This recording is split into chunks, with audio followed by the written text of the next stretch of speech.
Friends, thank you again for joining us this evening for Conversations with the Clerk as we talk a little bit about congregational statistics and how to prepare the report for your congregation over the course of the next couple months. Congregational statistics are important, not just because it's a task for you to do as the clerk of session, but more importantly, because it helps us learn about who we are so that we can share it with one another and with future generations. I think it's easy to forget that that's the main purpose of this. There are plenty of other things we do with this information, but at the core, it helps us to understand who we are, how God is calling us to be in the future.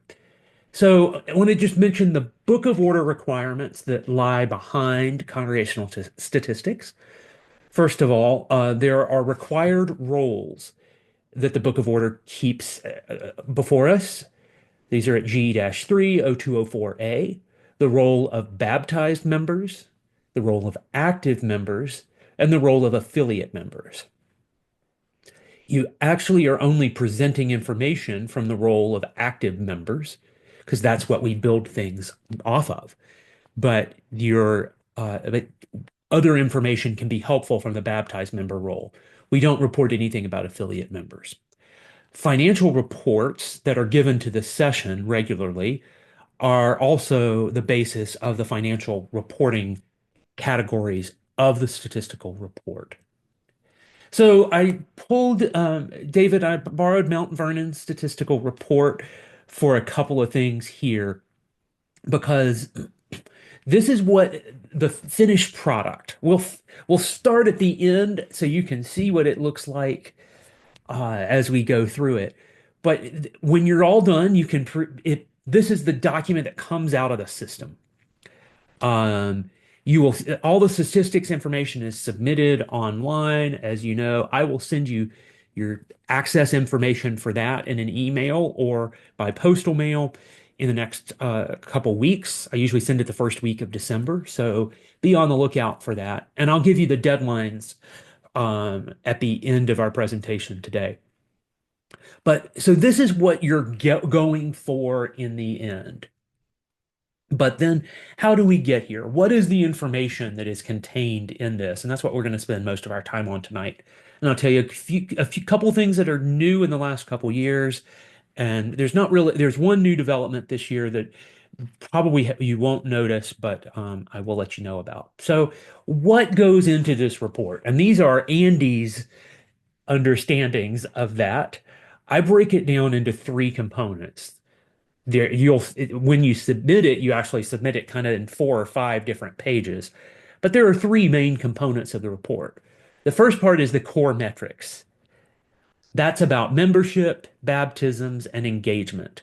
That's that top part of the report. If you have one of these in front of you, we'll zoom in on it in a minute. But the core metrics are telling us about the core numbers of membership. How many people were baptized in this last year? And how many people were engaged in the life of your congregation? The second major component of the report is about representation and diversity. So this is where we want to learn more about who the church is so that we can look more like the group of people God intends for us to be. A people who are united across age, gender, disabilities, and racial ethnic groups, among other things. So those are the key areas that get asked about here. This information gets used in a lot of different ways so that we can learn more about how the church is shaped and what resources we can make available to the church so that we can be more supportive of one another. The last big group of items in the report is the financial piece. And based on what I see when churches fill out the report, the number of churches that leave this part blank is the greatest of any of them. So this is the most complicated part. This is where we ask you for your budget numbers and information for a particular year, and then information about the actual income and expense. And I mean, and some of that also is because we're asking for this information at the beginning of the year when the financial reports may not be done yet. So you may be rushing to pull all of this together. So, and we'll talk a little bit more about each of these areas. So the way the Office of the General Assembly breaks this information up is the first when you log into the statistics system. I wish I could give you screenshots, but none of us can get into it yet. I can't even, presbyteries can't get into it until the beginning of December. Um, so I wasn't able to pull screenshots for you. But on the membership statistics page, it's gonna give you a beginning membership number. It's the only thing it's actually going to give you in the system. That's what it understands your membership to be. If your membership number that your starting point for and you're always reporting on the previous year. So January 1, 2024 to December 31, 2024 is what you'll be reporting on. Um, if your January 1 number doesn't match the beginning membership number that OGA has, you can enter a new starting membership number. Um, and then it's going to ask you about gains. It asks you about three types of gains. These are new members. So certificate gains are people who are transferring their membership from another church. Youth professions of faith are usually youth who have completed confirmation. And then there are professions of faith and reaffirmations. These are adults who are coming to the church for the first time or returning to the church after being away for a period. Then then it asks you about losses. It puts those into three categories.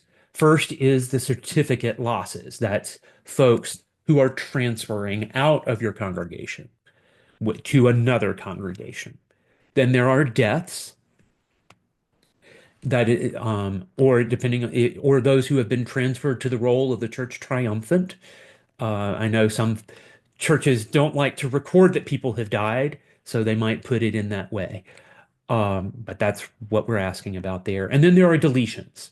Those are folks who are removed from your roles according to the processes laid out in the Book of Order, where you give people proper notice and opportunity to determine whether they want to remain on the roll and if they and re-engage in the life of church membership. And if they choose not to do so, then you remove them from the roll. At the bottom of the membership statistics screen, you enter your ending active membership. And that number, you actually have to enter that number. But it's also on the back end going to do the calculations and make sure that everything adds up before it will let you submit that form. Before we move on to the next section, let me ask, are there any questions from you on the membership statistics section?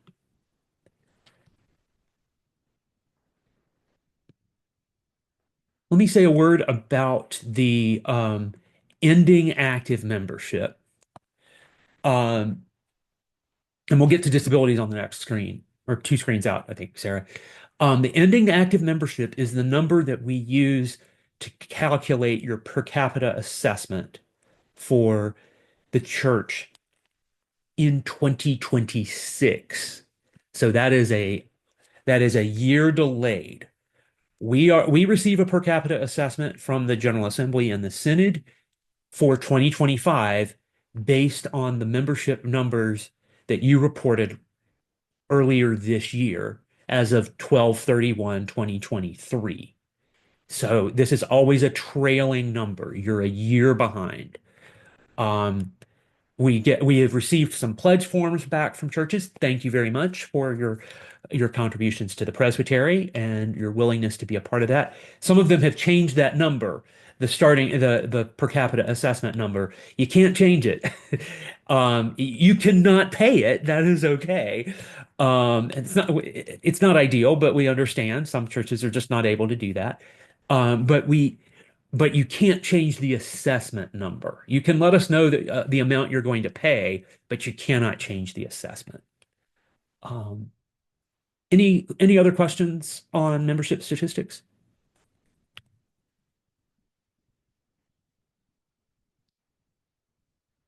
Cheryl, I saw you on mute briefly. Did you have anything?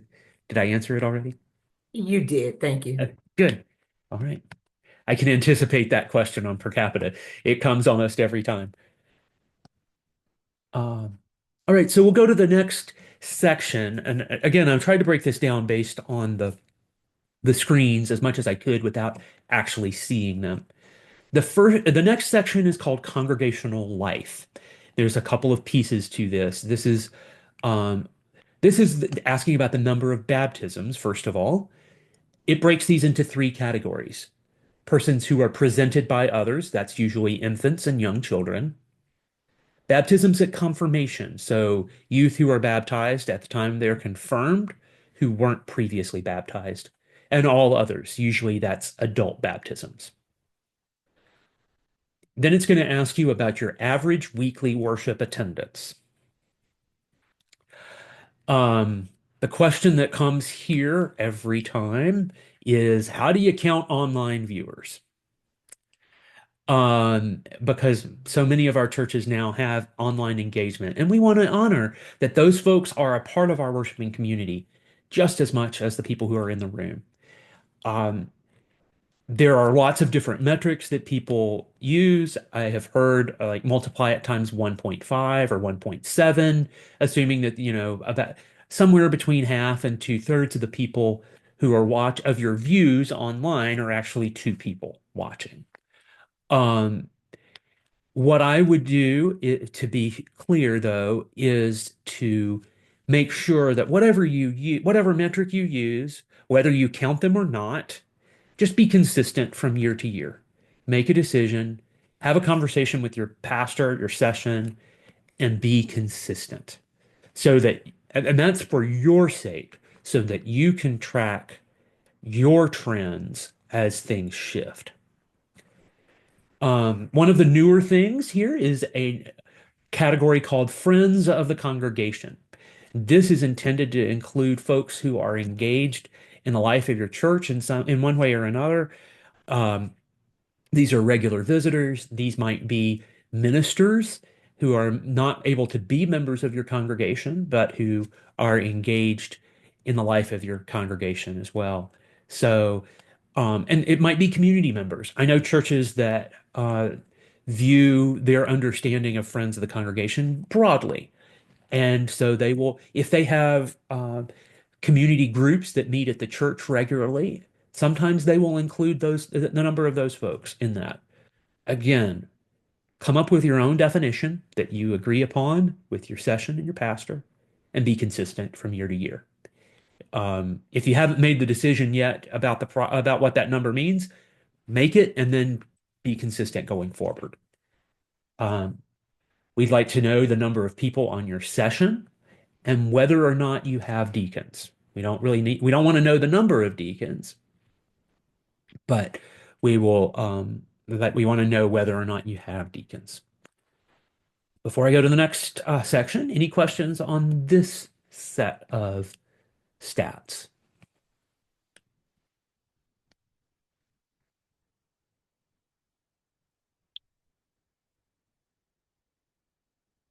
All right. So I will go to so the next screen in the system is also, this actually may still be on that congregational life screen. I can't remember exactly how it's laid out, but I didn't have enough room for one slide. This is the first segment of information about the diversity of your congregation. So we want to know the age distribution of your members. And note that that is members. So you can't have more folks here on this number than you do on your membership number. It's broken into these categories: 17 and under, 18 to 25, 26 to 40, 41 to 55, 56 to 70, and 71 and over. So you'll note that all of those, with the exception of the first one, are 15-year blocks, which if you recall, before 2018, they were inconsistently sized blocks. This is one thing we changed in the process I was telling you about when I was part of reworking the report. So we've tried to be consistent and group people in ways that make sense. And then we also ask about your youth. This is intended to be like there used to be a category about Sunday school. We don't have that anymore, but we do want to know how many folks are in each of these age ranges, for and under elementary school, middle school, and high school. So, um, and that's not members, that's people participating in your church. So that might be children of members, it might be kids from the community, um, whatever that looks like in your context.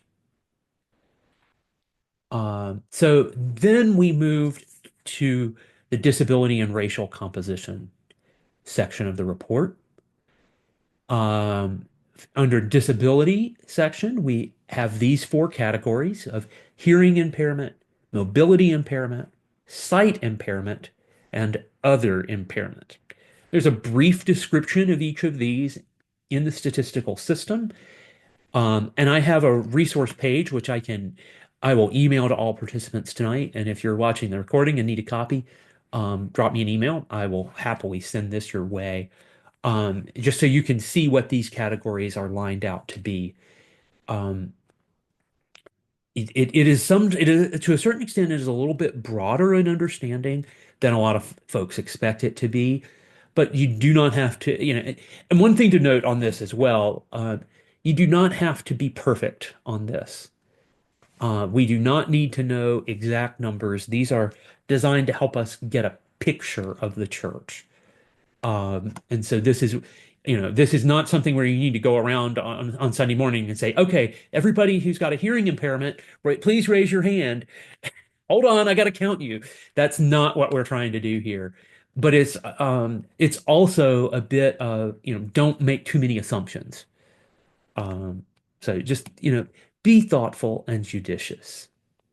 Um, Zenda asks a great question in the chat. Is it appropriate to count those coming to the food pantry in the Friends of the Congregation category? I think it is, if as long as you're being consistent about it. So once you start putting them in there, don't take them out. Um, or at least in your minutes of session when you approve the statistical report, say this year we added those folks um, to our friends category. So I have a question about sight impairment. Most Mhm. of, as I have these birthdays, a lot of, people wear glasses. Most sight impairment. Um, that's a It's a broad. very broad category. Yes. Uh, Let me see what it says on here. It describes that as persons with severe visual limitations. So if you just wear glasses because you need to read, or because you need to see far away, that's probably not sight impairment. I think a sight impairment is more of something closer to legally blind, or someone who really does need, the person with Coke bottle glasses who really has to have them to see in some way. Um, and there's also a point in time where you just ask this. You might need to ask people how they would describe themselves. If you're in a smaller congregation, you can absolutely do that. And yes, people can be counted in more than one category. So you might have, I know there are probably folks in some of our churches who might tick all four of these categories in one way or another. Any other questions on the disability page?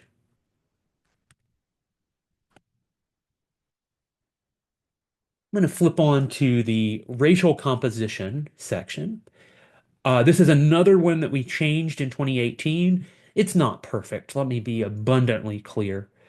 An ideal way of collecting this data would be probably something like we hand each person in the church a piece of paper and ask them to write their own description of their racial ethnic category as they understand it, and we collect that in full.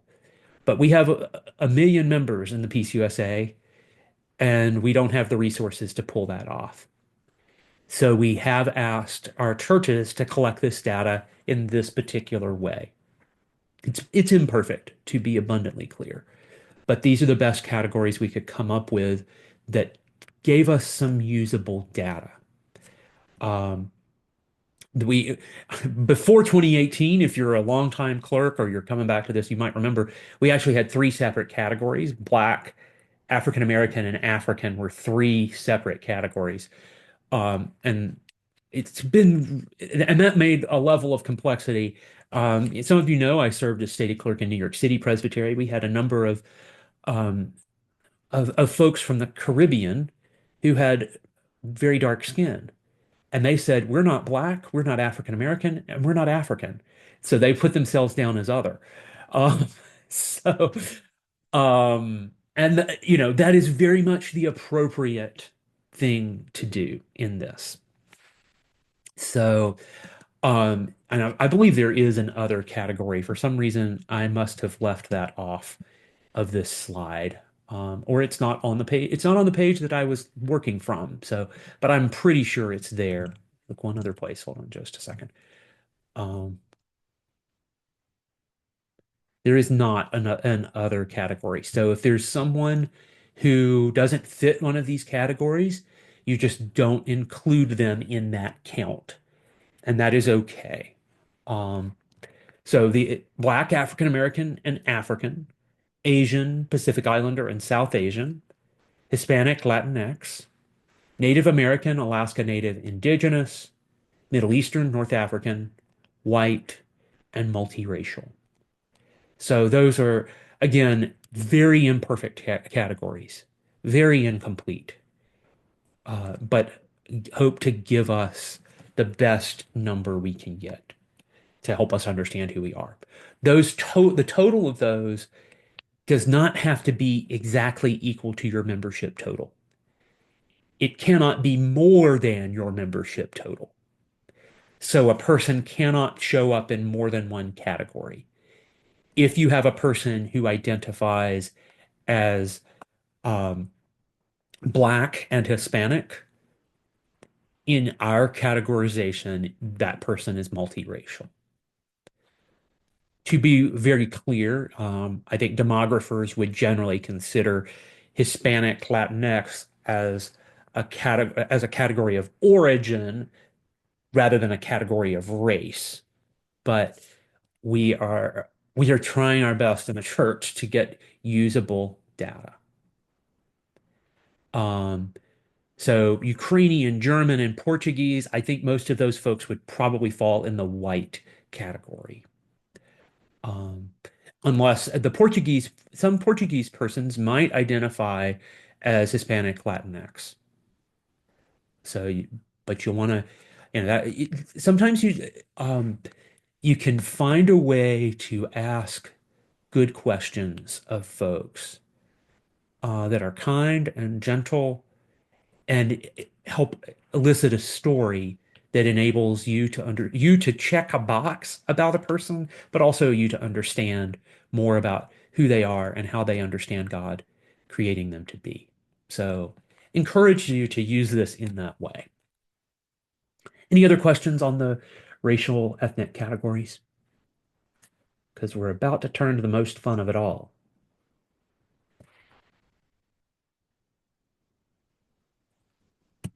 All right, the financial data. Um, this is so some of you know I served as pastor of a small church in Queens, New York City for 11 years. And my clerk of session and treasurer for much of that time talked about how every year in January they would get their data after the financial reports were done. They'd get their data and sit down over a drink and compile the financial data page because it was that frustrating for them. So I very much understand your pain as you look at this. So in this section, you see, first of all, budget. The first category it's going to ask you about is your budget. What did you budget for your income? What did you budget for your expense? Doesn't ask for any further category or breakdown, just asks for the budget numbers. That's so we can understand a comparison point. which is comparison to the receipts category. There are six categories for receipts and six categories for expenditures. Um, each of these categories has a sentence or so in the online system that describes what this is. Um, I will make sure you get a copy of that document so you can refer to it.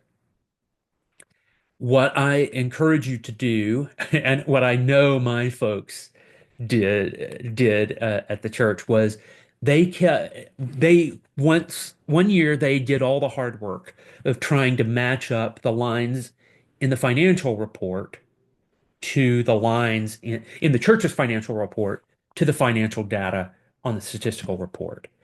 And so they made a key for it and said, okay, this line item goes in this column on the financial report. That's going to be your most important thing. Don't lose those notes. Make sure that goes in your file of what goes from clerk to clerk. Make sure you've got it with your treasurer because the most important thing, there are some things can go in more than one category. Don't put them in more than one category. Just put them in one, but make sure that you're consistent about where they are from year to year. That's the biggest gift you can give to yourself and the broader church as you do this work is that gift of consistency. So it doesn't really matter where you put certain types of things. You know, if you get a bequest that was given to the capital and building fund, does that go under capital and building funds or does it go under bequests? I don't know. Probably use it under bequests, but don't freak out about that. Just be consistent about it. Expenditures is actually probably the more complicated one. Where do you put different types of expenses? So just, you know, most of your personnel expenses will go under local program. Um, the one of the problems with this breakdown is that local program is going to include most likely going to include people and building your regular maintenance of your building because you have capital expenditure there.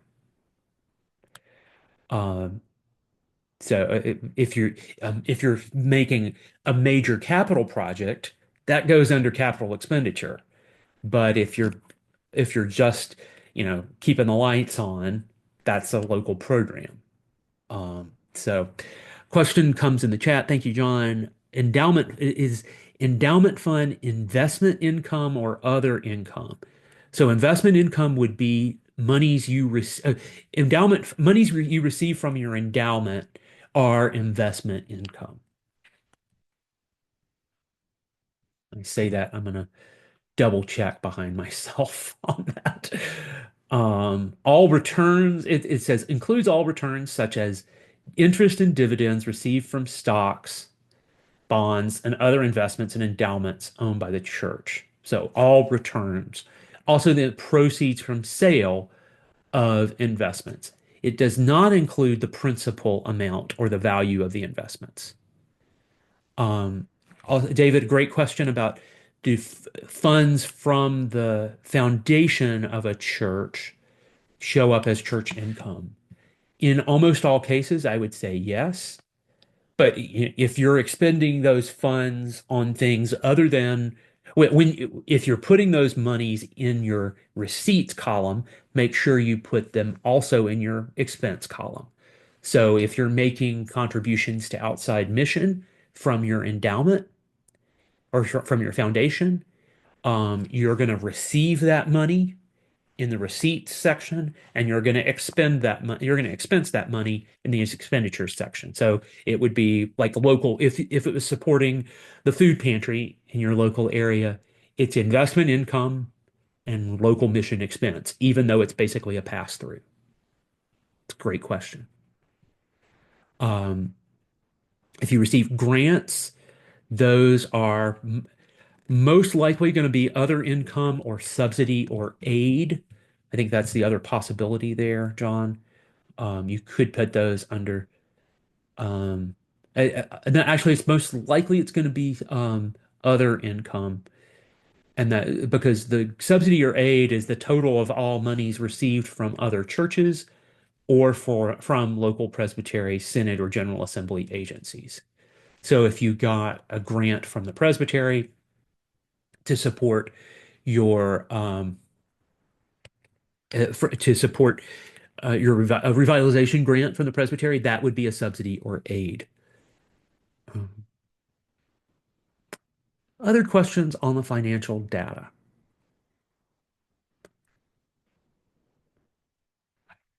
So one other thing I will mention when you do this, when you put this in online, the last thing, once you've clicked through all the screens, it's going to have a final submit your statistics button. You do not have to push that button unless you really want to. That is the button that you push when you say, I am done with this and I do not have to do anything else and I don't want to do anything else because once you push it, it locks it and you can't make any changes. So if you haven't pushed that final submit button, you can make your own changes to your data up until the deadline. Um, so let me just kind of walk you through the dates. There are two big dates you need to know about. Um, Reporting opens on January 2nd. Again, I'll get you your password and such before then. And this year it is a very short window. February 11th is the closing date this year. So be aware of those, make your plans to do that. Your statistical report has to be approved by the session. However, it can be approved after you've submitted it. If you if you know it's going to be approved by the session or considered by the session at the February meeting on February 20th, you should go ahead and put it in on February 11th or before February 11th. Um, there is a brief window where I can make changes when you cannot. So if for some reason you go to session and they've got a big question about something and you need to make a change, I can make changes through the end of February. So just contact me, tell me what you need to change. If we need to get on the phone or on Zoom, we can do that. But that window is open for me until about the end of February. Um, and I'll tell you this too. This date is a little early because there is a date that which you can't like I will not tell you what the actual last day for you to submit is, but it is not February 11th, but don't push it. If for some reason you miss February 11th, February 12th will be okay.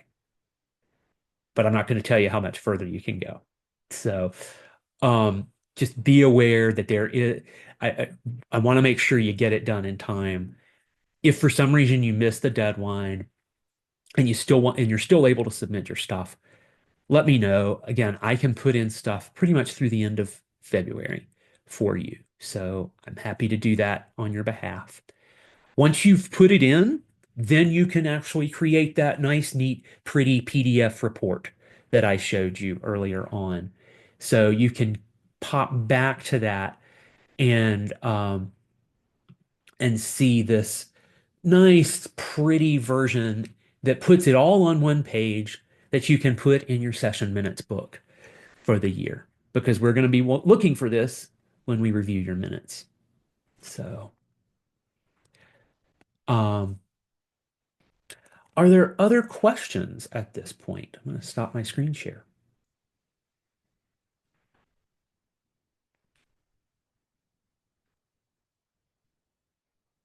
Hi, Andy.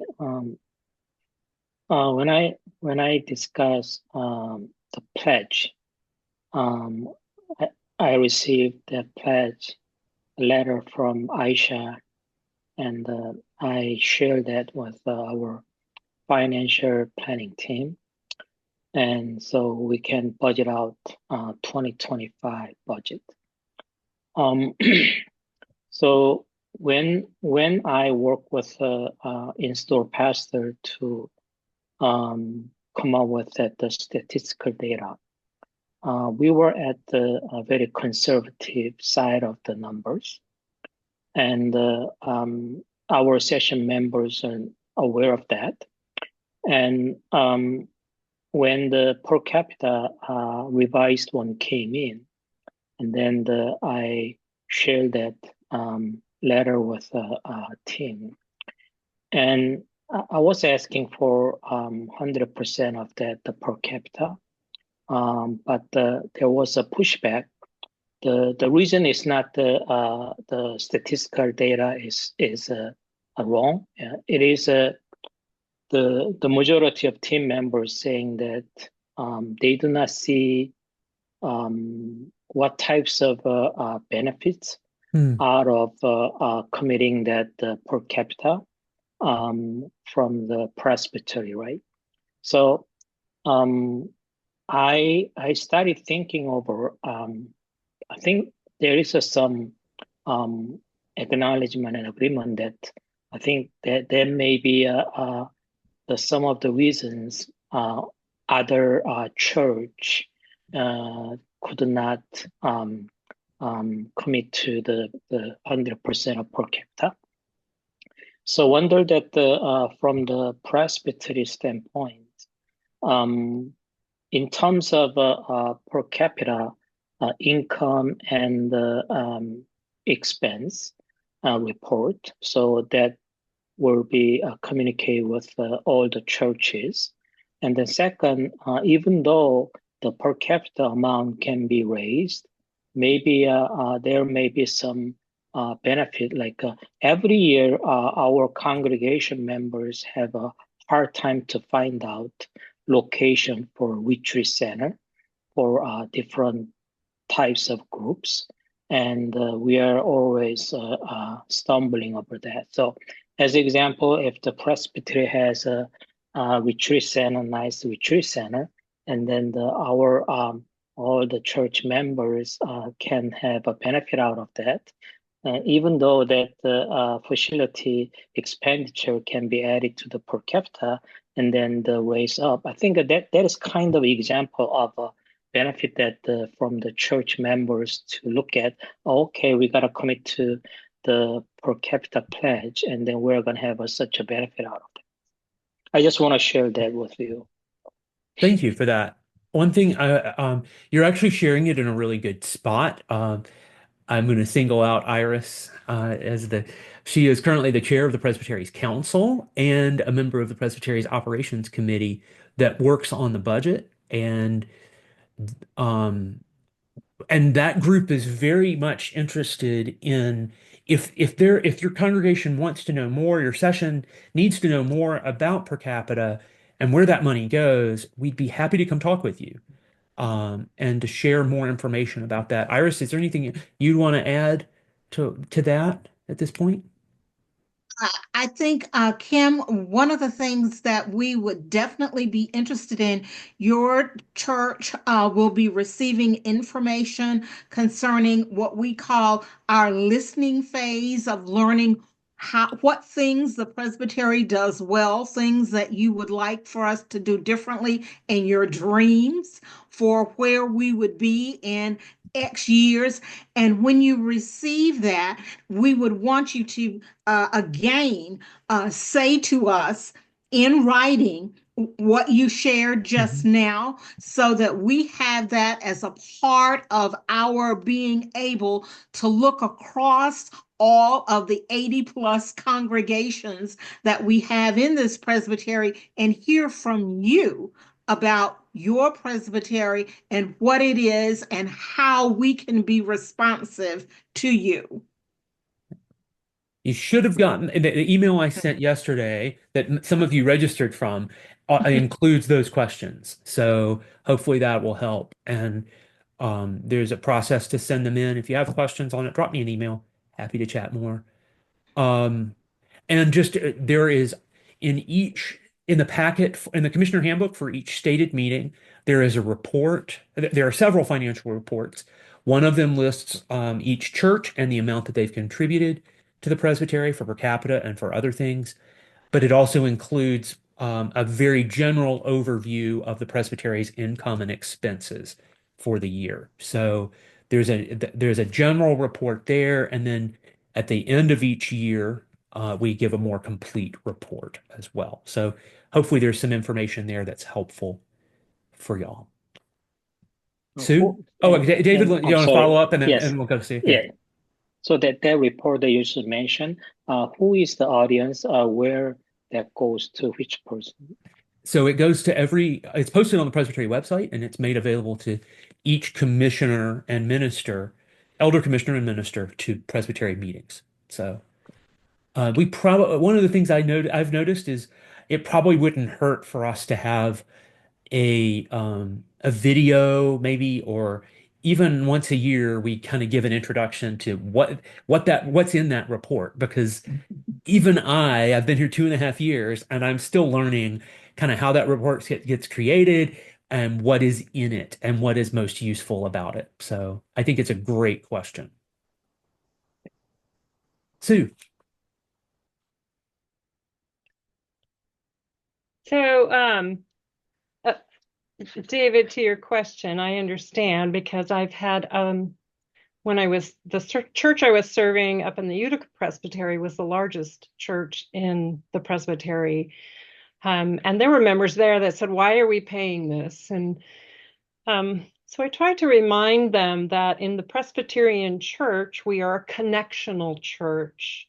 And there are definitely those churches who struggle to pay their per capita. They don't have full-time seminary trained ordained pastors. So I understand churches that cannot afford, they struggle.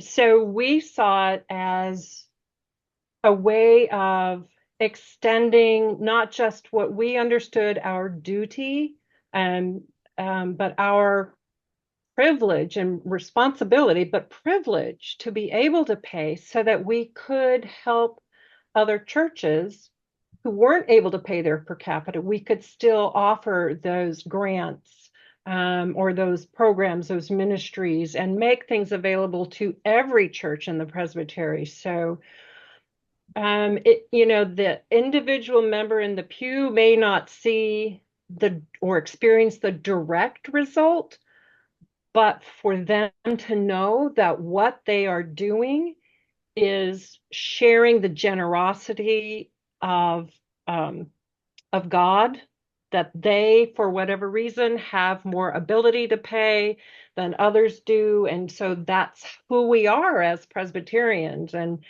so I hope that's helpful. Yes, thank you, Sue.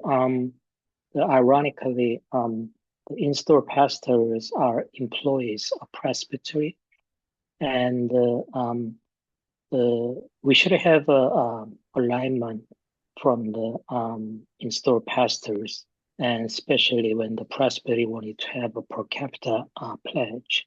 But this time, I was kind of confused because the in-store pastors not not supporting the per capita pledge 100%.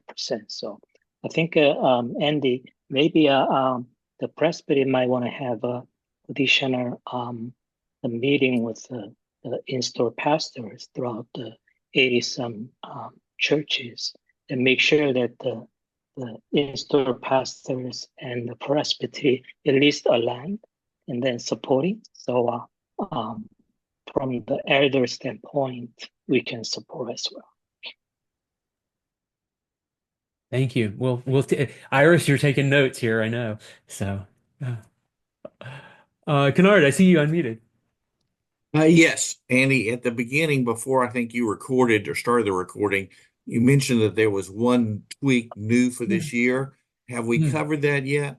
I forgot to mention that. So it's not a major shift, but I want to. Some of you might have had the opportunity in the past to encounter Chris Valerius, who is the manager of denominational roles and statistics for many years in the Office of the General Assembly.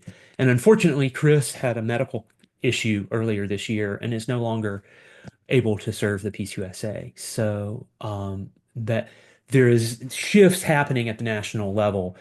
Um, we there are and at this time, because of that, they've actually the position that was for her, they're trying to we're all trying to save money. They've announced several staff cuts, and have actually they're shifting in the office so that her position will be covered in other ways.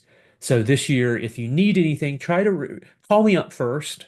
If you hit a snag, reach out to me. Most of the time I can help you resolve it. If I can't, we'll loop in folks in Louisville. Um, but if you've had the chance to work with Chris, she's a delightful woman. Very much miss working with her along the way. Grateful for her many years of service. I think she served the PCUSA for close to 35 years. So, um, but it's a definite loss, but a transition, and there probably will be more changes kind of on the back end. The report itself has to be changed only by action of the General Assembly. So there, it's supposed to be asking you for your name and contact information as clerk of session. And so that's the one change that was approved this year. I don't know exactly how that's going to be implemented. So. But thank you for asking that question. That is the one big change this year is about Chris. Other questions?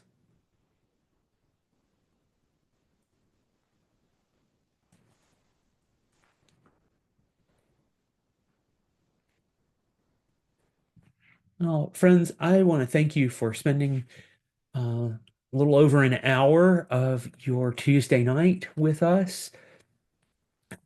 Thank you for this time. Thank you for your ministry. This is truly a ministry. I was recently reminded by a friend that the root word of clerk is cleric. And and sometimes it's easy for me as the stated clerk to forget the that this work is kingdom work. It is God's work. This work we share is not just about administration and tracking numbers, but it is about ministering to the people of God so that we can understand who we are and share our story with one another, with the world, and with those who follow us. And I am grateful for your ministry in this with me. And please don't hesitate to reach out if you have any questions on this or anything else. So, um, Reverend Lee, can I put you on the spot to close us with prayer tonight? And feel free to just close us in Korean. That would be lovely. Yeah, yeah. I pray in Korean. 예. 하나님 Thank 아버지 감사합니다. 오늘 이 저녁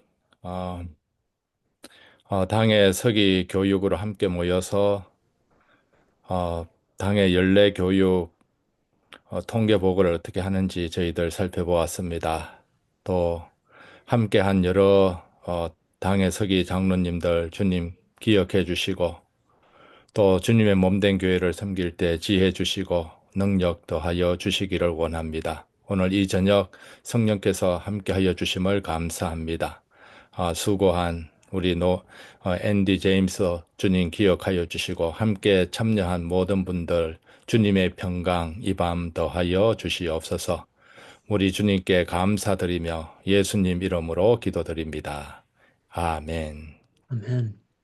Thank you, Reverend Lee. Thank you all for Thank you. joining us. Thank you. Have a great evening. You too. Bye.